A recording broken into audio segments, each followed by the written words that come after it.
वबाएं पहले भी फूटा करती थीं, लोग मरते भी थे और बचते भी थे, मगर तब सोशल मीडिया नहीं था, जिसे एक तरफ तो लोग आगाही के लिए इस्तेमाल करते हैं और दूसरी तरफ अपनी अफवाह साजी के लिए। वैक्सीन लगाने के बाद मकनातीस जिस्म पर चिपक रहा है, ये हम नहीं जनाब, एक बाबा जी कह रहे हैं, और लोग धड़ाधड़ इस वीडियो को शेयर भी कर रहे हैं। इस पोस्ट को देखते हुए हमने रुख किया वैक्सीनेशन सेंटर का और वैक्सीन लगवाने वाले लोगों को चेक किया कि उनको भी बाबा जी की तरह मकनातीस चिपक रहा है कि नहीं। लेकिन नहीं जनाब, ऐसा कुछ नहीं था। शायद बाबा जी को कोई स्पेशल वैक्सीन लगवाई हो।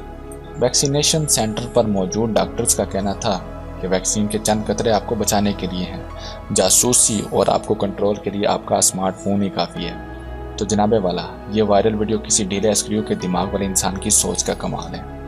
सोशल मीडिया पर मिलने वाली हर वीडियो पर यकीन करने और आगे भेजने से पहले एक बार सोचना या एक्सपर्ट ओपिनियन देना ज़रूरी है।